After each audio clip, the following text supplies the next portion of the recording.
ఒకటి గుర్తుపెట్టుకోండి, మనము వాక్యాన్ని నమ్మనంత కాలం, విశ్వసించినంత కాలం వాక్యమే, అక్షరాలు అక్షరాలే.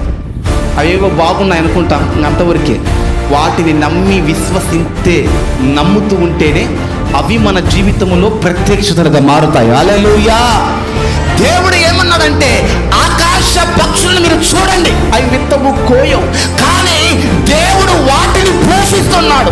వాటిని పోషించిన దేవుడు వాటికంటే మీరు మానవులైన మనుషులు మీరు శ్రేష్టమైన వారు కారా అంటాడు. ఎవరికంటే? పక్షుల కంటే మీరు శ్రేష్టమైన వారు కదా. ఆ పక్షులను ఎవరు పోషిస్తున్నాడో దేవుడు పోషిస్తున్నాడు. ఆ పక్షులను ఎవరు దేవుడు వాడికి నాయకుడుగా ఉన్నాడంటే ఆయనే నాయకుడుగా ఉన్నారు. వాటిని పోషిస్తున్న దేవుడు మనల్ని కూడా పోషిస్తాడు. హల్లెలూయా. ఎప్పుడు వాగ్దానాలు మన జీవితంలోకి వచ్చి అవి జరుగుతాయంటే ఆ వాగ్దానాలను ఆధారము చేసుకొని ఆ వాగ్దానాలను నమ్ముకుంటూ మనం బ్రతకాలి. దేవుడు అపోస్తలుడైన పౌలు ఏమంటాడంటే, నేను ఒకసారి క్రీస్తులోనికి వచ్చానంటే ఇక జీవించు వాడను నేను కాదు, నాలో జీవించుచున్నది క్రీస్తే. ఆమేన్.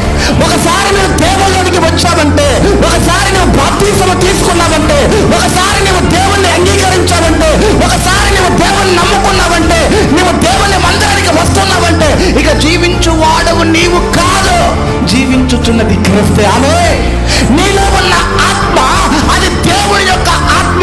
ఇక నీవు దేవుడు వేరు కాదు, దేవుడు నీవు ఒకటే ఉన్నారు. ఆమేన్.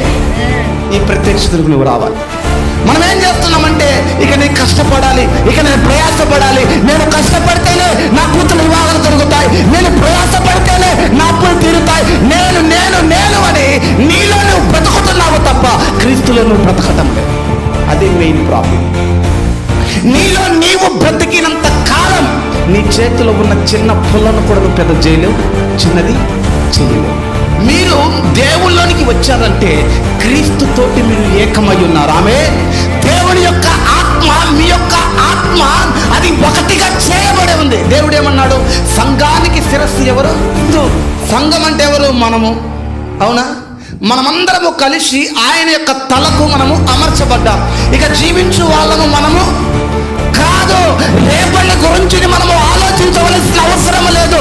నీవు కానీ వాగ్దానాలను నమ్మితే, నీవు కానీ దేవుడి యొక్క వాక్యాన్ని నమ్మితే, ఆకాశ పక్షులు చూడండి, అవి విత్తవు, అవి కోయవు, అవి విహారించే జన్మలాగా తన యొక్క లైఫ్ ని ఎంజాయ్ చేస్తూ ఉంటాయి. ఎందుకంటే అవన్నీ దేని మీద ఆధారపడ్డాయి కాబట్టి.